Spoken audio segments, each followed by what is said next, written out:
Bruce was 32 years old. There are a lot of stories going around about how he died, like that he had a touch of death or was high on drugs. Let me also say something about himself. That's why I want to make that clear before we start the exercise. Bruce Lee was the most famous and important martial artist of all time and a pop culture star of the 20th century. He left behind a legacy that inspires millions of people today. However, his quick and strange death shocked everyone, leaving a lot of things unanswered. Now, after years of keeping quiet, martial arts icon Chuck Norris has finally spoken out about the shocking truth about Bruce Lee and his son Brandon Lee's deaths. Get ready for a story that has never been told before that will make you question everything you thought you knew about these famous people and how they died. It's based on the true story of Bruce Lee and Chuck Norris's friendship. Before we talk about the shocking truth about Bruce Lee's death, it's important to know how close Bruce Lee and Chuck Norris were as friends. Bruce Lee and Chuck Norris are without a doubt two of the most famous movie stars and martial artists of all time. But how did their amazing friendship start, which led to one of the most famous fight scenes in movie history? The story takes place in the late 1960s when both Lee and Norris were rising to fame in their own areas. Bruce Lee was eager to see more movies because his first two, The Big Boss and Fist of Fury, had already made him famous in Hong Kong. Chuck Norris, on the other hand, was a world winner in karate and had won many tournaments and titles in the US and other countries. In 1967, they met for the first time at the All-American Karate Open Championship, where Norris won and Lee put on an amazing martial arts show. They met up after the event and talked about martial arts and other fighting styles because they were impressed by each other's skills. As they talked, they realized they both loved martial arts, so they agreed to train together in Lee's garden. Lee is known for being open to learning from others, and Norris taught him a lot, especially about how to high kick. Lee used to think that martial artists shouldn't kick above the waist, but Norris taught him how important it is to be able to kick anywhere, especially if an opponent leaves their head open. Lee learned to do high kicks just as well as Norris did in just 6 months of training. Norris was impressed by Lee's speed, strength, and thought all at the same time. He took up Lee's new way of teaching Jeet Kune Do, an idea and style of martial arts that Lee himself came up with. Jeet Kune Do tries to go beyond the limits of traditional martial arts by focusing on three main ideas: simplicity, directness, and freedom. One thing that makes Jeet Kune Do unique is the idea of interception, which means blocking or hitting your opponent's attack before it hits its target.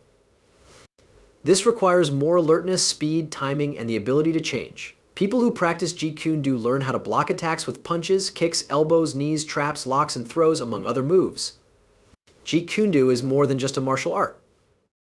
It encourages people to be open-minded, flexible, creative, learn about themselves, and improve themselves. Norris also admired Lee's hard work and passion, which made their relationship stronger.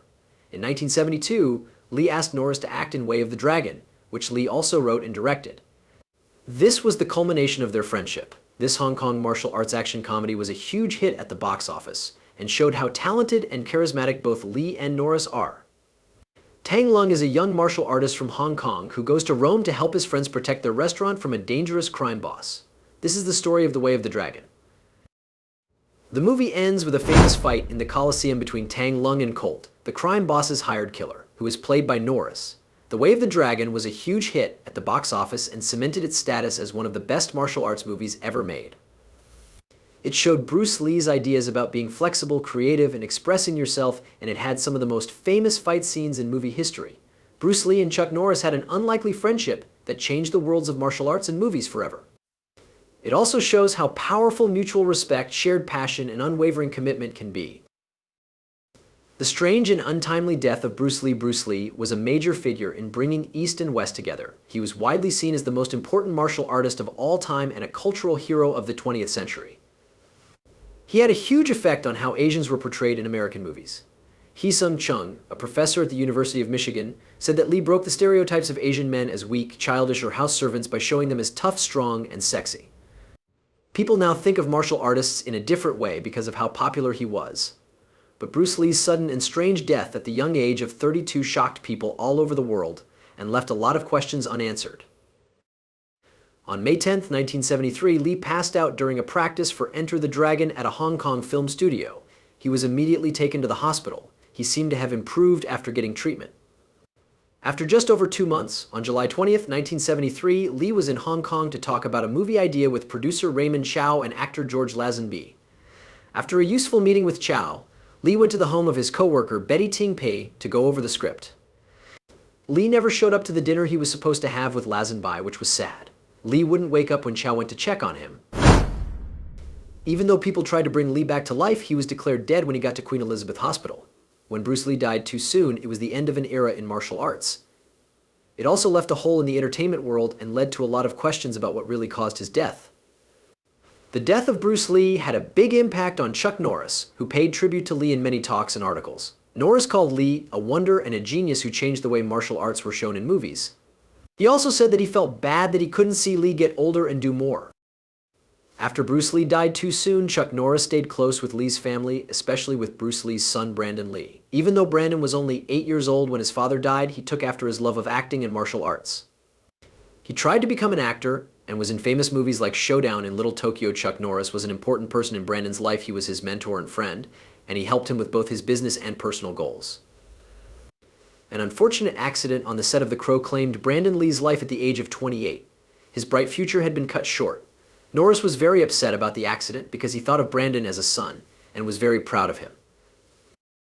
Norris was very sad when both Bruce and Brandon Lee died. He went to Brandon's funeral to pay his respects and said that he hoped they were together in heaven. Many people are still interested in the strange circumstances of Bruce and Brandon Lee's death, which has led to endless speculation about the truth behind his untimely death. The idea of Chuck Norris recently shared his thoughts on the tragic death of his close friend Bruce Lee during a martial arts show at San Diego Comic-Con. Because Norris knew a lot about Lee's health problems and way of life, he was able to put light on how he died so suddenly. Apparently, Norris says Lee hurt his back in 1968 while doing an exercise called Good Mornings, which caused a disc to burst in his spine. This injury caused long-lasting pain and restricted mobility, and in the end, surgery and medicine were needed to help the person get better. Even though doctors told Lee to rest and let his body heal properly, he was stubborn and impatient, so he kept training hard and working out hard. Norris talked about how Lee was always trying to be perfect in every part of his life, even when it came to his body. Lee had to eat a lot of protein and vitamins like ginseng and royal jelly to boost his energy and performance because his metabolism was very fast. He also drank a lot of water, sometimes up to 10 liters a day, to help his body get rid of toxins. While Lee was in Hong Kong getting ready for his next movie, Game of Death, he got a terrible headache and went to see his close friend and actor Betty Ting Ting Pei to get some relief. Lee didn't know that the medicine he took had aspirin in it, which he was allergic to. It is said that Lee's body had a reaction to the medicines, vitamins, and water that he was drinking, which caused cerebral edema or brain swelling. When fluid builds up in the brain, it causes cerebral edema, a serious disease in which the pressure inside the skull rises. This can hurt brain cells, lower blood flow, and oxygen deprivation, all of which are life-threatening. People have different ideas about Norris's story of Lee's death, but it has been met with some doubt. Finding the truth about Bruce Lee's death gives us a new view. Millions of people have talked about and speculated for years about what happened when martial arts legend Bruce Lee died too soon. But biographer Matthew Polly has added a new point of view that questions earlier explanations and sheds light on the real reason Lee died. Polly goes into great depth in his book Bruce Lee, A Life About Lee's Last Days, giving a new view on the sad events that led up to his death. There is a lot of evidence to back up his claim, bringing attention to important parts of Lee's life and health that suggest heat stroke was probably the real cause of his death. Polly pointed out that Lee's choice to have surgery to remove his sweat glands is an important piece of proof. Lee had his armpit sweat glands cut out because he wanted to look a certain way on screen. This made it harder for his body to naturally control its temperature through sweating. Hong Kong was very hot and humid, so this fact is especially important when you think about how much time Lee spent there. Polly says that Lee was more likely to have a heat stroke after this surgery because it made him more exposed to the effects of heat. More than that, Polly brings up an event that happened before Lee's death in which he showed signs of heat stroke. Lee passed out while working on the movie Enter the Dragon just a few weeks before he died. He was later diagnosed with brain edema. Polly, on the other hand, thinks that this episode might have been a sign of heat stroke and that the diagnosis of brain edema might have been hiding the real problem. Based on the opinions of experts and medical knowledge, Polly stresses the possible connection between Lee's previous heat-related episode and the final events that led to his death. There are also details about Lee's last moments that are looked at in Polly's study. Notably, Lee died on a very hot July day when the temperature reached 33.9 degrees Celsius, 93 degrees F. In the moments before Lee passed out, Polly talks about the specific things he did, like taking a medicine with aspirin and a tranquilizer and deciding to lie down under a thick blanket. By putting these pieces together, Polly makes a convincing story about how these things may have come together to cause a fatal heat stroke that was made worse by the medication's effects. The most important thing is that Polly's idea is supported by Lee's autopsy report. Lee had no allergic reactions and normal amounts of medication in his body, which supports the idea that he did not die from an overdose or a bad drug response. Instead, the fact that Lee's brain swelled up a lot, as shown in the autopsy report, supports the idea that it was caused by the heat. Expert medical views, like that of Dr. Donald Langford, support Polly's case even more by recognizing that Lee's death could have been caused by heat stroke. When you look at the circumstances of Bruce Lee's death again, Matthew Polly's idea is a strong alternative to the usual ones. By carefully putting together different parts of Lee's life and health, Polly makes a strong case for thinking that heat stroke was the real reason Lee died too soon. The Triad theory is one of the most interesting and generally talked about ideas about why a famous martial arts figure died so young. The Triads are a well-known Chinese crime family that has strongholds in Hong Kong and other parts of Asia. Bruce Lee is linked to them. The idea behind this theory is that Lee's bad relationship with the Triads while he was in Hong Kong caused his sad death. Some say that the Triads didn't like Lee's films because they showed him doing Chinese martial arts in a way that wasn't typical. They saw his non-traditional moves and lack of respect for traditional martial arts rules as a direct threat to their power. Also, Lee's brave confrontation of well-known martial arts masters in Hong Kong schools who were said to have ties to the Triads made things worse between him and the crime group. Individuals saw his movies as a clear threat to the Triads' power in the martial arts community and an insult to their cultural heritage. The Triads' alleged attempts to get Lee to pay them money is another strong part of this idea. Lee was a very successful and wealthy actor and producer. When he refused to give the Triads the money they wanted for protection, it put their control over Hong Kong's lucrative film business at risk. In addition, Lee's plans to take his career to Hollywood and other foreign markets could make the Triad less able to control him, which could make them see him as an enemy who needs to be punished. A third part of the Triad theory says that they may have wanted to kill Lee because they had personal grudges or disagreements with certain Triad members. Because he was outspoken and wouldn't back down from a fight, he might have gotten into fights with powerful people in the company, which could have led to anger and a desire for revenge. There were also reports that Lee was seeing women connected to the Triads, like actress Betty Ting. This may have made people in the criminal group jealous and angry, which made things even worse between Lee and the Triads. The way the Triads are said to have planned Lee's death is just as interesting. The idea says that they might have killed them in a number of ways, such as by poisoning, shooting, stabbing, or strangling them. However, the scariest option is that someone will use a technique called dim mak, also known as the death touch, which involves hitting specific pressure points on the body with great accuracy in order to cause harm or even death. People think that the Triads may have hired a skilled martial artist, possibly Lee's foe or a former student, to give him the dim mak, which could have killed him directly or indirectly. People who believe in the Triad theory point to a number of pieces of proof and testimony that seem to support it. There have been reports of death threats and acts of sabotage meant to stop Lee's film projects.